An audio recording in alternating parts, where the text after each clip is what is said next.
Jewellers తెలంగాణలో మొట్టమొదటి factory outlet మన కొత్తపేటలో ఫిబ్రవరి 14న గొప్ప శుభారంభం.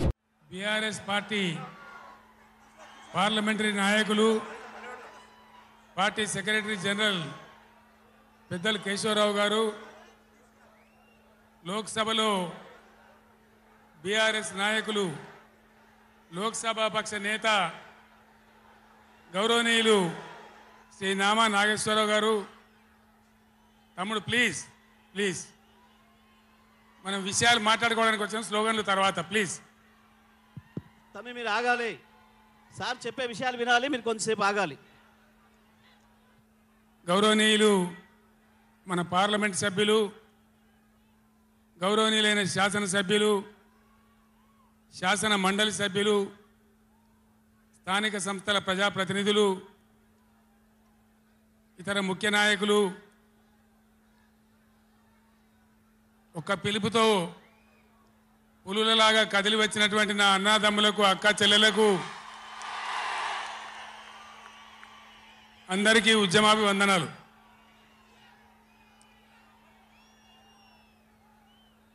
దయచేసి నినాదాల తర్వాత ప్లీజ్. 4 ముచ్చట్లు మీకు సంజాయిస్తే నా పని అయిపోతుంది. ఇవాళ వద్దురా బాబు, అవన్నీ మంచిగుంది, చాలా బాగుంది. ఈరోజు నల్గొండలో చెలో నల్గొండ ప్రోగ్రాం తీసుకున్నాం.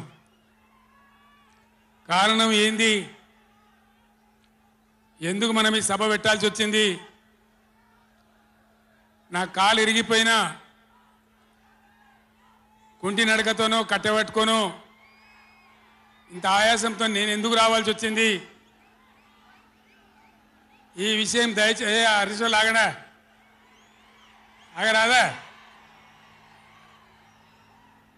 రాజేశ్వర రెడ్డి చెప్పచ్చు కదా ఒకసారి, వాళ్ళకి ఏంది అది సౌండ్ కింద చేస్తున్నాడు.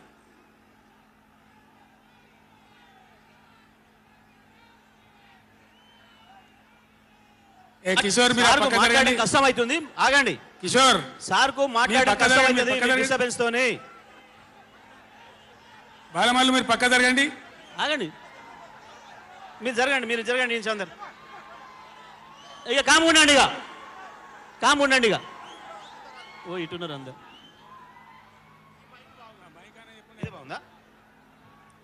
మైక్ ఆయన గర్రమంటుంది.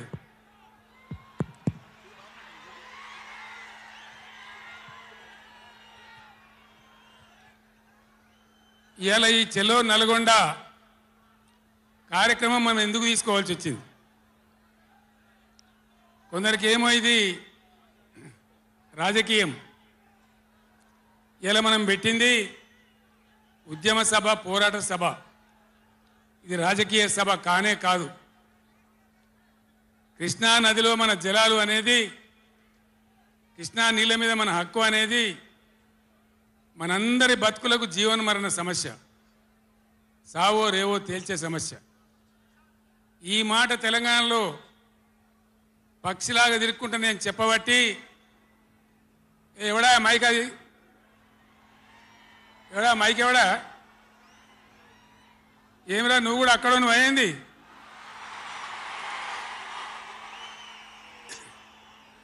రాజేశ్వర రెడ్డి చూడొచ్చు కదా, పని ఏం చేయకమని అంతే దాలిగా. బాగానే ఉందా, ఏం చేయకమను.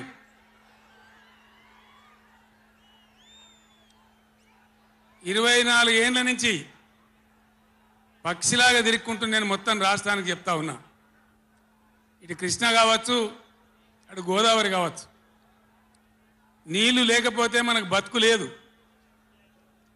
ఆ ఉన్న నీళ్ళు కూడా సరిగా లేకపోతే బతుకులు వంగిపోయినాయి. ఇదే నల్గొండలో 150,000 మంది మునుగోడు, దేవరకొండ, ఇతర ప్రాంతాల బిడ్డలై ఫ్లోరైడ్తో నడుములు వంగిపోయినాయి.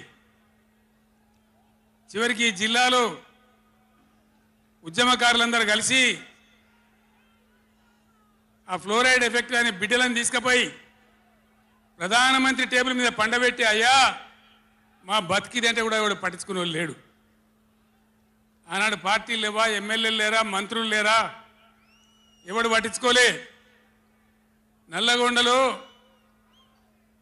బీఆర్ఎస్ ప్రభుత్వం వచ్చిన తర్వాత జీరో ఫ్లోరైడ్ నల్లగొండ ఫ్లోరైడ్ రహితంగా చేసిందే బీఆర్ఎస్ గవర్నమెంట్, బీఆర్ఎస్ పార్టీ. అక్కడ ప్రజలు నడితే చెప్తున్నారు. ఇలా ఇంతకుముందు మాకు కాళ్ళు గుంజుతుండే, పెద్ద ఇబ్బంది అవుతుండే, నడుములు గుంజుతుండే, భగీరథ నీళ్ళు వచ్చిన కాడి నుంచి ఆ బాధలు పోయినాయి అని చెప్తున్నారు. ఎవరిని అడిగినా కూడా చెప్తున్నారు. ఏనాడు ఏ నాయకుడు పట్టించుకోలే. ఇప్పుడు జరుగుతున్నది ఏంది? ఈ సభ పెట్టింది కొంతమంది సన్నాసులు తెలివి లేక వాళ్లకు వ్యతిరేకమని అనుకుంటున్నారు. నేను ఒక్కటే మాటలో జరగవలసింది చెప్తా. ఉవ్వెత్తున మనం ఉద్యమంలాగా ఎగిసి పడకపోతే, మనల్ని మనం కాపాడుకునే ప్రయత్నం చేయకపోతే ఎవ్వడు కూడా మన రక్షణకు రాడు. మీరు ఈ మాట రాసి పెట్టుకొని మీ గుండెలలో. ఎవ్వడు రాడు. ఆనాడు ఫ్లోరైడ్ నాడు ఎవడు రాలే. ఓట్లున్నప్పుడు వస్తారు నంగనాసి కబుర్లు చెప్పి, కానీ తర్వాత ఎవడు రాడు. ఓటు గుద్దినం గడ్డకెక్కిందంటే మన ఈపుల గుద్ది మనని బొందలు నూకుతుండే తప్ప ఎవడు రాలే. ఇది జరిగిన చరిత్ర, ఇప్పుడు జరుగుతున్న చరిత్ర. దయచేసి మీరు గమనించాలి. ఇది ఆషామాషి కాదు. ఇది చిల్లర మల్లర రాజకీయ సభ కాదు. రాష్ట్ర ప్రభుత్వానికి కాదు, రాష్ట్ర నాయకులకు కాదు. ఇలా నీళ్లు వంచడానికి సిద్ధంగా ఉన్నటువంటి బ్రిజేష్ కుమార్ ట్రిబ్యునల్కు కానీ, కేంద్ర ప్రభుత్వానికి కానీ, కేంద్ర నీటిపారుదల మంత్రికి కానీ, మన నీళ్లు దొబ్బిపోదామనుకునే స్వార్థ శక్తులకు కానీ ఒక హెచ్చరిక ఈ నల్లగొండ చలో తెలగొండ నల్గొండ సభ. ఇది ఏ ఒక్కరికో ఒక వ్యక్తికో కొద్ది మంది గురించో పిటికడి మంది గురించో సభ కాదు. ఖమ్మం, నల్గొండ, మహబూబ్ నగర్, రంగారెడ్డి, హైదరాబాద్ ఈ 5 జిల్లాల ప్రజల యొక్క జీవన్మరణ సమస్య జరుగుతున్న చూసిన తర్వాత చాలా బాధపడ్డాం. మీ అందరి ఆశీస్సులతోని ఉద్యమాన్ని విజయం చేసినాం, రాష్ట్రం తెచ్చుకున్నాం. మీ అందరి దీవెనతోని 10 సంవత్సరాలు ఈ గడ్డను నేను పరిపాలన చేసిన.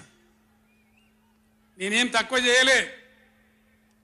ఎక్కడో పోయిన కరెంటుని తెచ్చి నిమిషం పాటు కూడా కరెంటు పోకుండా మీ అందరి కరెంట్ సప్లై చేయించినాం. ప్రతి ఇంట్లో నల్లా పెట్టి మంచినీళ్ళు తీసుకొచ్చుకున్నాం. ఒకనాడు ఆముదాలు మాత్రమే పండిన నల్లగొండలో, బత్తాయి తోటలతో బతికిన నల్లగొండలో లక్షల లక్షల టన్నుల వడ్లు పండించేటువంటి పరిస్థితులు తెచ్చుకున్నాం. అంతకుముందు లేని నీళ్లు ఏడికెళ్ళి వచ్చినాయి, ఎట్లా వచ్చినాయి అంటే దమ్ము కావాలి, చేసే ఆరాటం ఉండాలి. ఇది నా ప్రాంతం, నా గడ్డ, నా ప్రజలు అనే ఆరాటం ఉంటే ఎట్లన్నా చేసి సాధించుకొని రావచ్చు. కృష్ణా జలాల కథ మీకు ఒక 4 నిమిషాలు చెప్తా. దయచేసి మీరు సైలెంట్గా ఉంటే మీకు అర్థమవుతుంది. ఇలా ఏం ఏరా పేరు లేదు. ఆనాడు కొట్లాడినాం, రాష్ట్రం కోసం కొట్లాడినాం. ఆ రోజు జలసాధన ఉద్యమంలో మండలానికి ఒక బ్రిగేడియర్ వచ్చి నెల 15 రోజులు తిరిగి ప్రజలను చైతన్యం చేసినాం. ఆ రోజు నేనే రాసిన పాట, పక్కన కృష్ణమ్మ ఉన్న ఫలితమేమీ లేకపాయే అని ఏడ్చినాం ఆ రోజు. ఈరోజు గోదావరి కృష్ణ కలిపి బ్రహ్మాండంగా నీళ్లు తెచ్చుకునే ప్రయత్నాలు చేసుకుంటా ఉన్నాం. దగ్గర పడ్డాయి. భువనగిరి దగ్గర బస్వాపురం ప్రాజెక్ట్ కంప్లీట్ అయింది. డిండి ప్రాజెక్ట్ కంప్లీట్ కాబోతా ఉంది.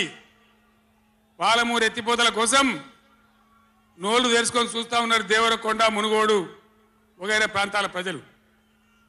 పైన పాలమూరు ఎత్తిపోతలు అయితే పాలమూరుతో పాటు రంగారెడ్డి, వికారాబాద్ జిల్లాల ప్రజలు చూస్తూ ఉన్నారు మాకు ఎప్పుడు వస్తే నీళ్ళని.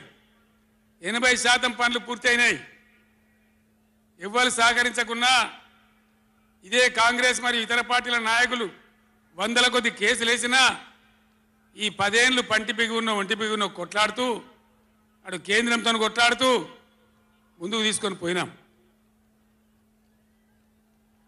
ఆనాడున్న కాంగ్రెస్ గవర్నమెంటు, తెలంగాణ ఇచ్చిన కాంగ్రెస్ గవర్నమెంటు ఆ రోజు ఒక్క ఏడాది కోసం తాత్కాలికంగా సర్దుబాటు చేసుకోండి, ఆ తర్వాత ఎవల వాట వాళ్ళకు వస్తుందని చెప్పింది.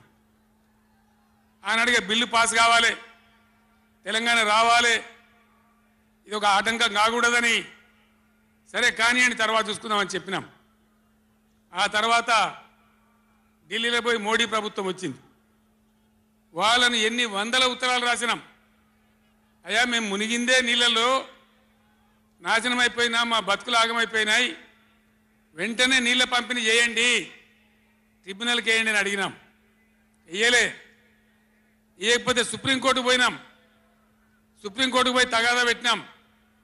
ఆ తర్వాత కూడా వేయలే. తర్వాత ఒక రోజు మళ్ళీ మీటింగ్ జరిగితే నేను గట్టిగా నిలదీస్తే మీరు కేసు బంద్ చేయండి, మేము ట్రిబ్యునల్కి వేస్తామని చెప్పినారు. సరే మంచి మాట ఇచ్చేటోళ్ళు వాళ్ళు కాబట్టి, కేంద్ర ప్రభుత్వం కాబట్టి కేసు విత్డ్రా చేసుకున్నాం. ఆ తదనంతరం వేయలే ట్రిబ్యునల్ తొందరగా. 100 ఉత్తరాలు రాసిన నేను. ఇగో నా పక్కనే కూర్చున్నారు కేశవరావు గారు, నామా నాగేశ్వరరావు గారు, స్టేజ్ మీద మన పార్లమెంట్ మెంబర్లు అందరు ఉన్నారు, మన ఎంపీలు అందరు ఉన్నారు. లోక్సభను స్తంభింపజేసినాం. మా ఎంపీ రంజిత్ రెడ్డి, ప్రభాకర్ రెడ్డి కూడా అప్పుడు ఎంపీగా ఉండే. నేను చెప్పిన మీరు ఏమైనా మంచిదే కొట్టాడునని చెప్తే ఒక వారం రోజులు లోక్సభ జరగనీయలే. అట్లా కొట్లాడినాం. ఆ ఒత్తిడికి తల ఒగ్గి మొన్న ఎలక్షన్లకు 4-5 నెలల ముందు ట్రిబ్యునల్కి వేసినారు. ఇప్పుడు జరగవలసింది ఏంది? ఏ గవర్నమెంట్ ఉన్నా, మా గవర్నమెంటే ఉండినా గవర్నమెంట్ ఏం చేయాలి? ట్రిబ్యునల్ ముందర పోయి గట్టిగా వాదించి చరిత్ర మొత్తం చెప్పి, మన అవసరాలు చెప్పి, మన కరువు చెప్పి, మన బాధలు చెప్పి, ఇగో మా వాటా ఇంత రావాలి అని కొట్లాడాలి. అది మొగోడు చేయాల్సిన పని, ప్రజల మీద ప్రేమ ఉన్నోడు చేయాల్సిన పని. మీకేం కోపం వచ్చిందో, ఏం భ్రమల పడ్డారో, పాలిచ్చే బర్రెను ఆయన అమ్మేసి దున్నపోతుని తెచ్చుకున్నారు. ఇక తర్వాత ఏం నడుతుందో 3వ నెల మీరు కళ్ళారా చూస్తున్నారు. చిన్న చిన్న విషయాలు పర్వాలేదు, కానీ మన జీవితాలనే దెబ్బకొట్టేటువంటి కృష్ణా జలాలు కేఆర్ఎంబి అంటే కృష్ణా రివర్ మేనేజ్మెంట్ బోర్డుకు భద్రపల్లాగా పోయి అప్పచెప్పినారు ఈ గవర్నమెంట్. ఇదే జిల్లాలో ఉన్న మంత్రి ఉత్తమ్ కుమార్ రెడ్డి మొన్న మాట్లాడిండు అసెంబ్లీలో, మీరు కూడా విన్నారు. ఉమ్మడి రాష్ట్రమే నయం ఉండినట్టు ఆయనకట. ఉమ్మడి రాష్ట్రమే మంచిగా ఉండే, ఇప్పుడు మంచిగా లేదట. మరి శ్రీకాంతాచారి ఎందుకు చచ్చిపోయింది? ఇదే జిల్లాలో పుట్టే బిడ్డ. ఎందుకు చచ్చిపోయిన ఉద్యమకారులు? అంత పెద్ద ఉద్యమం ఎందుకు జరిగింది? లక్షల మంది, కోట్ల మంది ఎందుకు పాల్గొన్నారు? ఇంత సోయి తప్పి మాట్లాడతారు మంత్రులు. గవర్నమెంట్ వస్తే ఏం చేయాలా? పోయినరు భద్రపల్లెక సంతకం పెట్టినరు, దాని మెమోరాండం దొరికింది. నీళ్ళ మంత్రిగా పనిచేసిండు కాబట్టి, అనుభవం ఉంది కాబట్టి, నష్టం ఎంత వస్తుందో తెలుసు కాబట్టి వెంటనే హరీష్ రావు గర్జించిండు. గర్జిస్తే ఒక 4-5 రోజులు నాటకాలు ఆడిండు, అబద్ధాలు మాట్లాడిండు. నిలబెట్టి మన గట్టిగా అసెంబ్లీలో అడిగితే, అసెంబ్లీ బడ్జెట్ జరుగుతుంది మీరు చూసిండు. బడ్జెట్ జరుగుతుంటే ఏమవుతుంది? బడ్జెట్ అతి ముఖ్యమైన విషయం. ఎప్పుడు కూడా చరిత్రలో దాన్ని పక్కకు పెట్టి వేరే అంశాలు తీసుకోరు. కానీ అగమేఘాల మీద ఇది జరుగుతుంటే, ఆ రగడ జరుగుతుంటే, బిడ్డ మీ సంగతి బదాలను నిలబెడతా, మిమ్మలను ప్రజల ముందే తెలుసుకుంటాం అని నల్లగొండ, చెలో నల్లగొండ నేను పిలిపించిన. ఎందుకంటే నాకు చేతనైనా కాకపోయినా నా కట్టె కాలే వరకు తెలంగాణకు అన్యాయం జరిగితే చివరి శ్వాస దాకా కూడా పులిలాగా లేచి కొట్లాడతా తప్ప పిల్లిలాగా ఉండను. ఎట్టి పరిస్థితులలో 600 ఏ విషయంలో కూడా తెలంగాణకు అన్యాయం జరగనివ్వను. కొట్లాడదాం. చెలో నల్గొండ ఇయ్యంగానే పిక్క పిక్క సచ్చుడు ఇజ్జత్ మానం పోతుంది రాబాయి కేసీఆర్ పోయడం బొబ్బ పెడితే ఏం చేస్తామంటే ఏం చేస్తామని చేతులు విసుకొని కాళ్ళు విసుకొని అర్జెంటుగా బడ్జెట్ పక్కకు పెట్టి శాసనసభలో తీర్మానం పెట్టింది. ఆ తీర్మానం కూడా చక్కగా లేదు, వాళ్ళ తెలివి సల్లారా. సాగునీళ్ళు తాగునీళ్ళు అని పెట్టినరు, కరెంటు ఉత్పత్తి పెట్టలేదు మళ్ళీ దానిలో ఆ తీర్మానంలో కూడా. అంత తెలివి తక్కువ తీర్మానం. అది పెట్టి ఇక మామ అనిపించుకున్నారు. అయిపోయింది కదా. ఒక రైతుకు పంట పండిందట, వడ్ల రాసి అయింది. ఎందుకంటే రాసి ఎవడు ఎత్తుకపోకుండా పొత్తు పోసేది, పొత్తులు ఆ బూడిదో శుద్ధో ఏదో పోసేది. పక్క రైతుని పిలిచి పొరుగు రైతు పొత్తు పోయిరాబాయ్ అంటే ఉంటే నాకేంది పోతే నాకేంది పులిగోవాలి కానీ పొత్తు పోసిందట. వీళ్ళది ఏం పోతుంది? వాళ్ళకు కావాలి పదవులు, వాళ్ళకు కావాలి పైరవీలు, వాళ్ళకు కావాలి డబ్బులు తప్ప ప్రజల హక్కుల గురించి లేదు. నాడు లేదు, నేడు లేదు. దయచేసి నేను మీ అందరినీ కోరేది ఒకటే, అన్ని సందర్భాల్లో పోరాటమే ఉండదు. అవసరమైనప్పుడు పోరాడాలి, పోరాటానికి సిద్ధంగా ఉండాలి. అవసరమైతే సద్దులు కట్టుకొని రావాలి, మనం పిడికిలి బిగించాలి. అప్పుడే మన హక్కులు కాపాడుకోగలుగుతాం.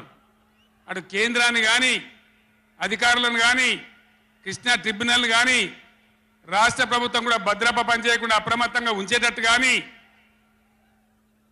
నడవాలంటే మనం ఎప్పటికప్పుడు జాగ్రత్తగా పులుల్లాగా కొట్లాడాలి. ఈ మాట చెప్పడానికి నేను ఇంత దూరం వచ్చిన, మిమ్మల్ని అందరినీ సమీకరించిన. ఇప్పుడు గవర్నమెంట్ వచ్చింది. గవర్నమెంట్ వచ్చిన కాడ నుంచి మీరు చూస్తాను, ఎవడన్నా కొత్త గవర్నమెంట్ వస్తే ఏం చేయాలి? పోయిన గవర్నమెంట్ కంటే 4 మంచి పనులు చేస్తాం, ప్రజలు అవలనిపించుకుంటామనే మాట ఉండాలి, ఆరాటం ఉండాలి. ఒక్కటన్నా మంచి మాట ఉన్నదా? ఒక్కటన్నా? పొద్దున్న లేస్తే సొల్లుపోయాను కేసీఆర్ని తిట్టాలి. కేసీఆర్ని తిడితే మీరు పెద్దోళ్ళు అవుతారా? లేనిపోని బదనాములు పెట్టి కేసీఆర్ మీద బదనాం పెడితే మీరు పెద్దోళ్ళు అవుతారా? ప్రజల హక్కులు గాలి కొదిలేసి ఏ విధంగా అసెంబ్లీలో మాట్లాడుతున్నారో, ఎటువంటి దుర్భాష మాట్లాడుతున్నారో, ఎంత దుర్మార్గమైన పద్ధతిలో మాట్లాడుతున్నారో టీవీల సాక్షిగా మీరు అందరు చూస్తూ ఉన్నారు.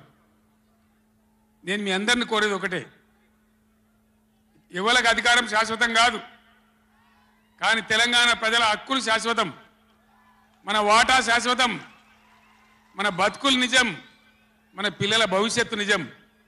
దానికోసం అధికారం ఉన్నా లేకున్నా తెలంగాణ ప్రజల పక్షాన కొట్టాడి రాష్ట్రం తెచ్చిన వాళ్ళం కాబట్టి బీఆర్ఎస్ సైనికులు కూడా దయచేసి అప్రమత్తంగా ఉండాలి. మన పోరాటం కొనసాగుతూనే ఉండాలి. ఆ విధంగా మనం ముందుకు పోవాలి.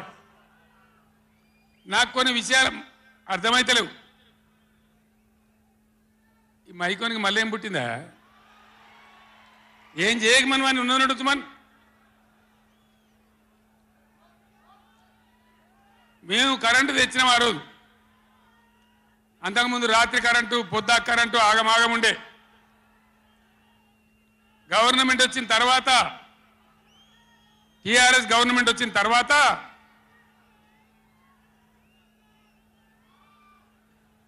ఇంకేమైనా రోగమా బీమారే?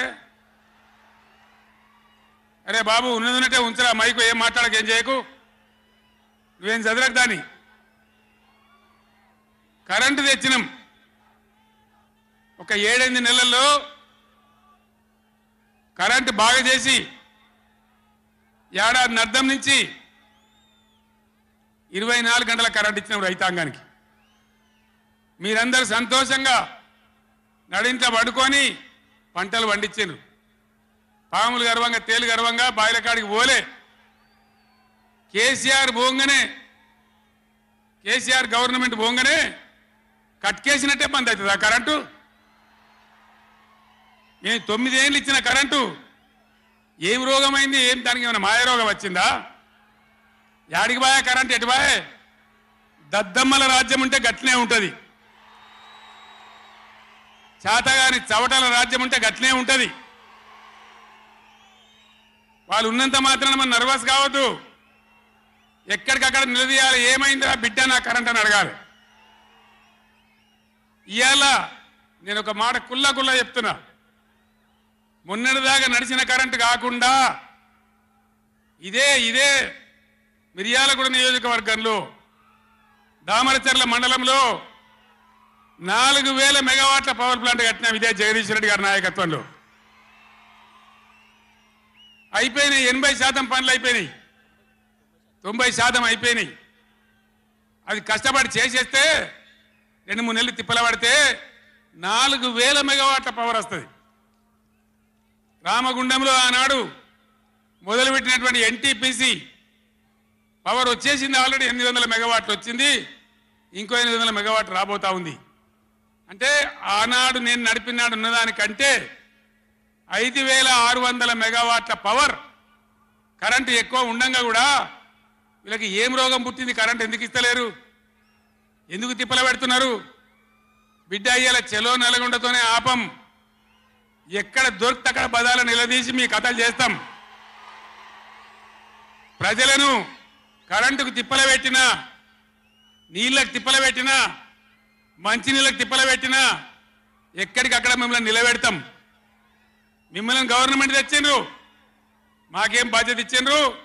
ప్రతిపక్షం బాధ్యత ఇచ్చిండ్రు. మిమ్మల్ని నిలదీసే బాధ్యత మాకు ఇచ్చిండ్రు.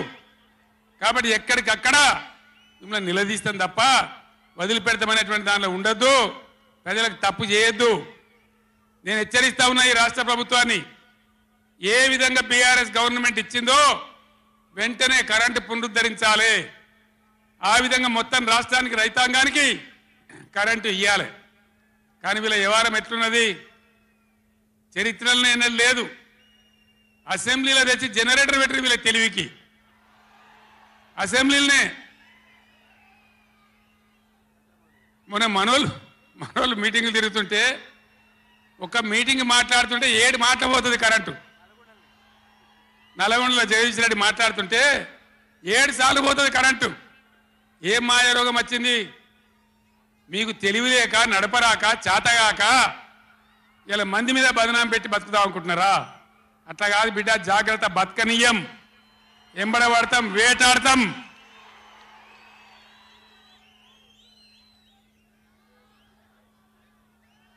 ఏం పనులు చేయాలి వీళ్ళు? మేము చేసిన కాడికి మేము చేసినాం. మేము చేసిన ఫలితం కండార చూసినాం.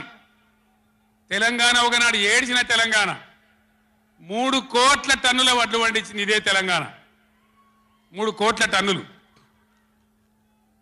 ఏం బీమారీ వచ్చింది నాకు అర్థం కాదు. రైతు బంధు ఇస్తానికి కూడా శాతం అయితే లేదా? ఇంత దద్దమ్మలా? రైతు బంధు కూడా ఇయ్యరా? నియమ ఇస్తే ఇచ్చినవి, ఇవ్వకపోతే ఇయ్యలే. ఇస్తే ఇచ్చినవి, ఇవ్వకపోతే ఇయ్యలే. అన్నదాతలను పట్టుకొని, రైతులను పట్టుకొని రైతు బంధు అడిగాను చెప్పుతోని కొట్టున్నట్టవా? ఎన్ని గుండెలురా మీకు? ఎట్లా మాట్లాడతారు? కండకావరమా? కన్ను నెత్తికొచ్చినాయా? ప్రజలని నానేది అట్లా. ఒక్క మాట చెప్తున్న, జాగ్రత్త. నోడు దురిసి మాట్లాడటోళ్ళారా, చెప్పులు పంటలు పండించే రైతులకు కూడా ఉంటాయి.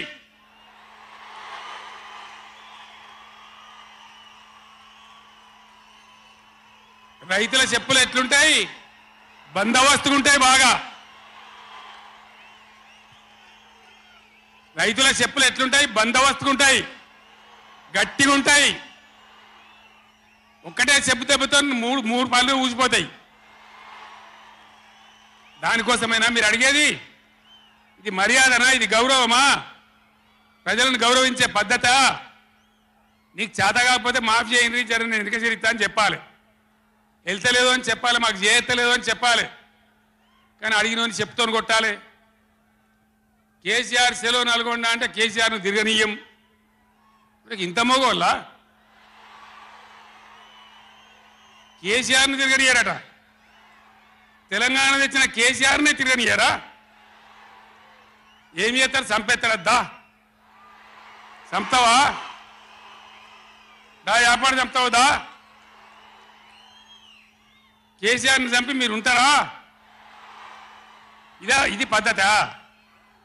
ప్రతిపక్ష పార్టీ తప్పకుండా ప్రజల సమస్యల మీద వస్తుంది, ప్రజల మధ్య అడుగుతుంది, వాదన చెప్తుంది. నీ దమ్ముంటే మేము చేసిన దానికన్నా ఇంకా మంచిగా చేసి చూపి, కరెంటు మంచిగా ఇచ్చి చూపి. ఆగమాగం అడివడి ఇష్టం వచ్చినట్టు ఏం చేయాలి? అలా పాలమూరు ఎత్తిపోతల పూర్తి చేయాలి, దాని గురించి మాట లేదు. ఖమ్మంలో సీతారామ ఎత్తిపోతల పూర్తి చేయాలి, దాని గురించి ముచ్చట లేదు. ఇంకా గురుకులాలు ఎక్కువ పెట్టాలి పేద పిల్లల గురించి, ఆ ముచ్చట లేదు. కరెంటు మంచిగా ఇవ్వాలి, ఆ ముచ్చట లేదు. మంచినీళ్ళు రావాలి మంచిగా. రాష్ట్రంలో చాలా దిక్కువ తిప్పలైతా ఉన్నది, పట్టించుకునే నాతులు లేడు. ఇంత మాయలమే ఇవన్నీ మాయం చేసి బలాదురుగా తిరుగుతామనుకుంటున్నారా? తిరగని ఈఎం జాగ్రత్త అని చెప్తా ఉన్నా. తప్పక నిలదీస్తాం, ఎండగడతాం. ఇంకో మాట, ఈ ప్రభుత్వాన్ని ఈ నల్లగొండ సభ నుంచి నేను హెచ్చరిస్తా ఉన్నా. ఇవాళ గోదావరికి ప్రధానమైన ఉపనదే ప్రాణహిత నది. ఇవాళ కూడా 5,000 క్యూసెక్లు నీళ్ళు వస్తూ ఉన్నాయి. అవి ఎత్తిపోయాలి, ఎల్ఎండి ఎంఎండి నింపాలి, రైతులకు నీళ్ళు ఇవ్వాలి. కానీ ఏం చేస్తాను? మేడిగడ్డ పోతాము, బూరుగడ్డకు పోతాం, బొందలగడ్డకు పోతాము. ఏ తోకమట్టున్నది మేడిగడ్డ అక్కడ. మీ బండారం బిడ్డ ఈ స్టేజ్ మీద కూర్చున్న నాయకులు మీద అవుతున్నాము. ఈ అసెంబ్లీ అయిపోయిన తర్వాత మేము కూడా అడిగి పోతాం, మీ చరిత్ర మొత్తం ఎండగడతాం. ఓ లంగ చేత పెట్టి పోయిన ప్రభుత్వాన్ని బదనాం చేయాలి, బట్టగాల్చి మీదేయాలని మేము మేడిగడ్డ పోతాం. ఏం బిక్తాం మేడిగడ్డ కాడ పోయి? ఎందుకు పోతున్నావు మేడిగడ్డకు? దమ్ముంటే నీళ్ళు ఎత్తిపోయి, నీళ్ళు ఉన్నాయి కాబట్టి డ్యామ్ పెట్టి కూడా నీళ్ళు ఎత్తిపోయచ్చు.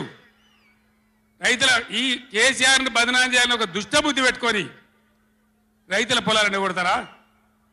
ఇలా బంధు పెట్టిన మైబాద్కు నీళ్ళు వస్తలేవు, డోర్నగర్కు నీళ్ళు వస్తలేవు, సూర్యాపేటకు తుంగతుర్తికి మునిపొచ్చిన నీళ్ళు వస్తలేవు, తగ్గిపోతున్నాయి. ఇదా మీ రాజకీయం? మీ చిల్లర రాజకీయం. మేడిగడ్డ కాడైనా ఉంటే అందులో 250 పిల్లలు ఉంటాయి, 250 300 ఉంటాయి. కాళేశ్వరం ప్రాజెక్ట్ అంటే ఒక ఆట బొమ్మ కాదు. 3 బ్యారేజీలు ఉంటాయి గోదావరి మీద, 200 కిలోమీటర్ల టన్నెల్స్ ఉంటాయి, 1500 కిలోమీటర్ల కాలువ ఉంటుంది, ఒక 19 సబ్స్టేషన్లు ఉంటాయి, ఒక 20 రిజర్వాయర్లు ఉంటాయి. ఇదంతా కాళేశ్వరం ప్రాజెక్ట్ కాదట. ఒక 2-3 పిల్లర్లు కుంగిపోయినాయి. ఎన్నిసార్లు కుంగిపోలే? నాగార్జున సార్లు కుంగిపోలేదా? కడెం ప్రాజెక్టు గేట్లు కొట్టుకపోలేదా? మొన్నటిదాకా మూసీ ప్రాజెక్టు గేట్లు చక్కగా ఉండేదా? కొట్టుకపోలేదా? ఏదైనా పోతే సదరాలు దాన్ని మంచిగా చేయాలి, తొందరగా మంచిగా చేసి రైతులకు నీళ్ళు ఇవ్వాలి. కానీ మేము మేడిగడ్డకు పోతాం, బొందలగడ్డకు పోతాం, ఇదా రాజకీయమా? ఇది తెలివా? తెలివి అనిపించుకుంటుందా? ఇవి కాదు కావాల్సింది, రాష్ట్రానికి ప్రజలకు కావాల్సింది. ఓ లోడొచ్చు, వాళ్ళు గెలవచ్చు, ఎవరికి శాశ్వతం కాదు. మళ్ళా డబల్ స్పీడ్తో మేము అధికారంలోకి వస్తాం.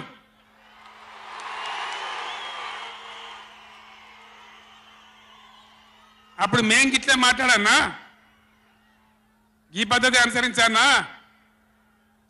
మిగిలితారా మీరు అసెంబ్లీకి కూడా? ఈ అహంకారంతో, దుర్మార్గమైన విధానంతో నదుల నీళ్ళ మీద నీకు అవగాహన లేదు. నన్ను అడగనట్టు నేను చెప్పు కదా, అడిగే సంస్కారం ఉంటుందా? తెలివి ఉంటుందా? అన్నా ఏం దగ్గర ఇట్లా అంటాను, కేఆర్ఎంకి అప్పచెప్పమంటాను, ఏం చేయాలి? ఈ పొన్నాల లక్ష్మయ్య గారు ఉన్నాడు, హరీష్ రావు ఉన్నాడు, నేనున్నా, కడియం సిఏ ఉన్నాడు, నీళ్ళ మీద పనిచేసిన వాళ్ళు ఉన్నారు. ఎవరిని అడిగినా చెప్పుతుంటాం కదా. మీకు తెలివి లేకపోతే అప్పచెప్పుడు, ఆగమవుడు, బడ్జెట్ ఆపి తీర్మానం పెట్టుడు. నేను ఒక్కటే మాట మీతో చెప్తున్నా, దయచేసి. నిన్న కూడా అన్నాను నాతో హైదరాబాద్లో, సార్ అసెంబ్లీలో తీర్మానం అయిపోయింది కదా, ఇంకా నల్గొండ చెలో నల్గొండ ఎందుకని. అసెంబ్లీలో తీర్మానంతో అయిపోదు, చెలో నల్గొండతో కూడా అయిపోదు. దయచేసి ఎప్పటికప్పుడు కృష్ణా నదిలో బ్రిజేష్ ట్రిబ్యునల్లో మన వాటా తేలే వరకు, న్యాయమైన వాటా తేలే వరకు మన నీళ్ళ హక్కులు మనకు దక్కే వరకు ప్రతి సందర్భంలో ఈ 5 జిల్లాల ప్రజలు, కృష్ణా పరివాహక ప్రాంతంలో ఉన్న 5 జిల్లాల ప్రజలు ఎప్పటికప్పుడు మనం పోరాడడానికి సిద్ధంగా ఉండాలి. ఈ సభ పెట్టి ఇక్కడ నుంచి చెప్తేనే ప్రజలకు అర్థమవుతుందనే ఉద్దేశంతో నేను మీ అందరినీ శ్రమ పెట్టి సభ పెట్టిన తప్ప ఇది రాజకీయ సభ కాదు. ఇలా ఏ ఎలక్షన్ లేదు. పార్లమెంట్ ఎలక్షన్ కూడా ఇంకా 2 నెలలకు 3 నెలలకు ఉన్నది. ఇప్పటికిప్పుడేం లేదు. నేను ఇలా వచ్చింది రాజకీయాల కోసం కాదు. కాబట్టి దయచేసి మీ అందరిని కోరేది, ప్రజలు ఎప్పటివరకు అయితే మన హక్కుల మీద న్యాయమైన పోరాటాలకు సిద్ధంగా లేకపోతే బొండిగా విసికెత్తారు తప్ప మనకు న్యాయం జరగదు. అందుకని మీ అందరినీ కూడా ఇలా సభలో ఉన్న వాళ్ళను, టీవీలో నా ఉపన్యాసం వింటున్న వాళ్ళను మీకు దండం పెట్టి నేను చెప్తా ఉన్నా, నేను మీ బిడ్డను. 15 ఏళ్ళు పోరాడి సాగు నోట్ల తలకాయ పెట్టి చివరికి సాగు దాకా పోయి ఈ తెలంగాణ తెచ్చింది నేను. అందుకే నాకు గర్జు ఉంటుంది, ఫికర్ ఉంటుంది, తన్లాట ఉంటుంది, నాశనం కావద్దనే తపన ఉంటుంది. దీన్ని అర్థం చేసుకొని ఎప్పుడు యాక్షన్ కార్యక్రమాలకు పిలిపించినా ప్రభుత్వం యొక్క దమన నీతిని ఎండగట్టి రేపు చేయాలి, చాలా చేయాల్సి ఉంటుంది. ఇవాళకి ఇట్లా మోపు చేసిన కరెంటు రేపు ఇస్తారా? మార్చిలో, ఏప్రిల్లో, మే నెలలో ఇస్తారా? అసెంబ్లీలోనే జనరేటర్ తెచ్చిపెట్టిండ్రు, అంతపాటు గనులు. ఎన్నోసార్లు నేను చెప్పిన అసెంబ్లీలో మీరు విన్నారు. ఇదే నరేంద్ర మోడీ ప్రభుత్వం మీటర్లు పెట్టాలి, నా తలకాయ పోయినా సరే పెట్టా అని చెప్పిన నేను. 25,000 కోట్ల రూపాయలు ఇయ్యలే మనకి ఇవ్వాల్సినాయి, అయినా పెట్టలే. ఎందుకంటే నా తెలంగాణ రైతులు చెట్టుకోడు గుట్టకోడు అయినరు. హైదరాబాద్ పోయి ఆటో రిక్షాలు నడిపే గతి వచ్చింది. కాబట్టి వీళ్ళు మళ్ళీ ఒక దరికి రావాలి, పల్లెలు పచ్చబడాలి, రైతాంగం బాగుంటే అందరికి పని దొరుకుతుంది, చిన్న రైతు పెద్ద రైతు అందరు బతకాలని చెప్పి ఎంత మంచిగా వచ్చేది రైతు బంధు, ఎంత బ్రహ్మాండంగా వచ్చేది.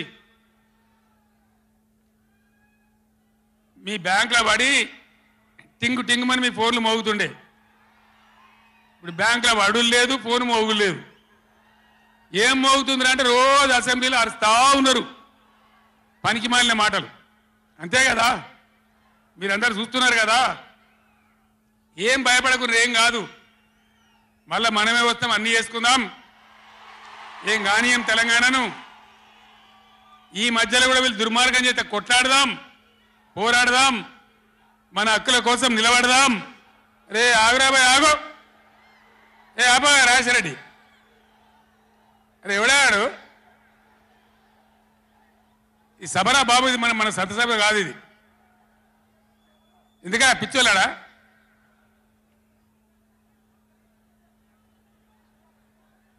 నేను మీ అందరికి ఒకటే మాట చెప్తా ఉన్నా, మాకు అధికారం రావాలి, ఎన్ని అబద్ధాలైనా చెప్పుదాం, ఇష్టం నోటికి వచ్చింది చెప్పింది. ఇలా కొత్తగా మొదలుపెట్టిన దుకాణం కూడా కొత్తగా నేను ఇంతకుముందు చూసిన పేపర్లలో, సోషల్ మీడియాలో చూసిన నేను. వరికి పంటలకు కనీస మద్దతు ధర వస్తే వాళ్ళు చెప్పిన 500 బోనస్ ఇయ్యారట. అంటే ఏమన్నట్టు, ఎందుకు చెప్పిన మరి అన్నాడు? మద్దతు ధర రాలేదా? కేసీఆర్ గవర్నమెంట్ అప్పుడు వడ్లని కొనలేదా? డబ్బులు బ్యాంకులో పడలేదా? మరి ఇవాళ 20 ఏమైంది? అదే ఆఫీసర్లు కదా, అదే ప్రభుత్వ వ్యవస్థ కదా, అదే కలెక్టర్లు కదా, ఎక్కడికి పోయినరు? ఏం చేస్తున్నారు? మీ దొంగ మాటలతో, నంగనాచి మాటలతోని ఇతరుల మీద అబాండాలేసి ఏదో తప్పించుకుంటామంటే నడవది బిడ్డ, జాగ్రత్త. మునుపు జరిగినట్టే జరగాలి, ఇంకా మంచిగా జరగాలి, కానీ చెడ్డగా జరిగితే జరగనీయం, మిమ్మల్ని నిద్ర కూడా పోనీయమని నేను చెప్తా ఉన్నా. అట్లా కొట్లాడతాం తప్ప ఊకోము. కృష్ణా జలాలలో, అటు గోదావరి జలాలలో తెలంగాణ రాష్ట్రానికి రావాల్సిన సంపూర్ణమైన వాటా వచ్చేదాకా బీఆర్ఎస్ కొట్లాడుతుంది. ఇలా అసెంబ్లీలో తీర్మానం చేయగానే కాదు, అఖిల పక్షం తీసుకొని పోవాలి ముఖ్యమంత్రి, అధికార పార్టీ అన్ని పార్టీల రాజకీయ నాయకులను ఢిల్లీకి తీసుకొని పోవాలి, ప్రధానమంత్రిని నిలదీయాలి. మా వాటా మాకు వస్తే తప్ప ఊరుకోమని చెప్పాలి. ఆ చెప్పేదాకా మనం కూడా ఎంబడబడాలి. ప్రజా ఉద్యమాలు ఉంటేనే ప్రభుత్వాలు అప్రమత్తంగా ఉంటాయి. జాగ్రత్తగా ఉంటాయి. కాబట్టి ఈ దొంగ నాటకాలు మానుకొని పాలమూరు ప్రాజెక్ట్ ఎట్లా చేయాలనో ఆలోచన చేయండి. మంచి కరెంట్ ఎట్లా చేయాలనో ఆలోచన చేయండి. మీరు గెలిచిన ఉండండి, 5 ఏళ్ళ అధికారంలో ఉండండి, మాకు అభ్యంతరం లేదు. వాస్తవానికి నేను 24 ఏళ్ళ కొట్లాడబట్టి దమ్ము లేకుండా ఒక పూట కూడా లేకుండా చేసిన. సరే అపోజిషన్కి వచ్చినాం కదా, 4 రోజులు ఆరాం తీసుకుందాం అనుకున్నా. కానీ ఏం చేసిండ్రు? నల్లముఖం పిలివై చచ్చిపోయిన ఎలుకను పట్టిందట. గవర్నమెంట్కి వచ్చుడే కృష్ణా నీళ్ళను ఉంచబోయి కేఆర్ఎంబీకి అప్పచెప్పింది. కట్ట మీద మొత్తం రిజర్వ్ పోలీసులు ఉన్నారు. ఇప్పుడు మంచినీళ్ళకు కూడా సిప్పబట్టి అడుకోవాలి. శ్రీశైలంలో కట్కాన్ చేసి కరెంటు ఉత్పత్తి చేయాలంటే వాడిని అడుకోవాలి సిప్పబట్టుకొని. మనకున్న అధికారాన్ని ఉంచబోయి 9.5 ఏళ్ళు నేను కాపాడినా. నన్ను కూడా బెదిరించారు. కేసీఆర్ ని గవర్నమెంట్ తీసేస్తాం, రాష్ట్రపతి పరిపాలన పెడతామన్నారు. పెట్టు దమ్ముంటే చూద్దామని చెప్పిన నేను. కానీ చెప్పలే. మా మీద కూడా మస్తు ఒత్తిడి తెచ్చారు. ఎప్పటికప్పుడు లెటర్లు రాసుకుంటూ బోధన చేసుకుంటూ పార్లమెంట్లో మన ఎంపీలు మేము కొట్లాడి ఆపినాం. కానీ చెప్పలే. ఇలా వీళ్ళు చెప్పిండ్రు. మొన్న మన ఎంపీలు పోయినరు. నామా నాగేశ్వరరావు గారు, రంజిత్ రెడ్డి గారు, కేశవరావు గారు అందరు పోయినరు. చివరి మాట చెప్తున్నాను నేను. పోయా మంత్రిని కలిసి ఏమయ్యా గట్టెట్లు ఇచ్చినావు, నువ్వు ఎట్లా తీసుకుంటావు, నువ్వు కేఆర్ఎంబి నాగార్జున సాగర్ మా చేతులున్న ప్రాజెక్ట్ నువ్వు ఎట్లా తీసుకున్నావు అని అడిగితే మీ గవర్నమెంట్ వచ్చింది ఒప్పుకొని పోయిందండి, మరి మీరు బీఆర్ఎస్ వచ్చేమో ఇట్లా అంటున్నారు వాడు మాట్లాడి ఉన్నది కుండ బద్దలు కొట్టిండు. మన ఎంపీల ముఖం మీదనే చెప్పిండు, మీ తెలంగాణ గవర్నమెంట్ వచ్చి ఒప్పుకొని పోయింది, మరి మీరు బీఆర్ఎస్ వచ్చి వద్దంటుండ్రు, ఇదేం కథ అని మాట్లాడండి. అందుకే నేను చెప్తున్నా, ముఖ్యమంత్రి కానీ, ఇరిగేషన్ మంత్రి కానీ, రాష్ట్ర మంత్రివర్గం కానీ ఇప్పటికైనా పిచ్చి పనులు, పిచ్చి ఆలోచనలు బంద్ చేసి వెంటనే అసెంబ్లీ బడ్జెట్ సమావేశాలు ముగించి మొత్తం అఖిలపక్షం తీసుకొని ఢిల్లీకి పోవాలి, మాట్లాడాలి, బ్రిజేష్ ట్రిబ్యునల్ టైం ఫ్రేమ్ పెట్టమనాలి. ఇలా గవర్నమెంట్ చేయాల్సిన పని మాకు ఎన్నో దశాబ్దాల నుంచి అన్యాయం జరిగింది కాబట్టి బ్రిజేష్ కుమార్ ట్రిబ్యునల్కు 6 నెలల్లోగా తేల్చండి అని కేంద్రం ఆదేశాలు ఇచ్చినట్టు కేంద్రం మీద ఒత్తిడి తేవాలి. గా పని చేయాలి. కానీ గొంగడి నాది కాదు, చెప్పులు నాది కాదు అన్నట్టు, నాకేం జిమ్మదారు లేదన్నట్టు, అధికారానికి అయితే వచ్చినాం మళ్ళీ చూసుకుందాం 5 ఏళ్ళు అన్నట్టుగా అన్నట్టు వ్యవహారం చేస్తే ఊరుకోరు, గర్జిస్తారు, నిలదీస్తారు, ఎక్కడికక్కడ ప్రజలు నిలబెడతారు. ఇది మునుపటి ఎడ్డి తెలంగాణ కాదు, లేచిన తెలంగాణ, టైగర్ తెలంగాణ. ఈ తెలంగాణ ఒక ఆవాజ్ ఇస్తే 1,00,000 పిడికిలెత్తి పోరాటం చేయడానికి సిద్ధంగా ఉన్న తెలంగాణ. కొట్లాడదాం కదా, పోరాటం చేద్దామా? జై తెలంగాణ, జై తెలంగాణ.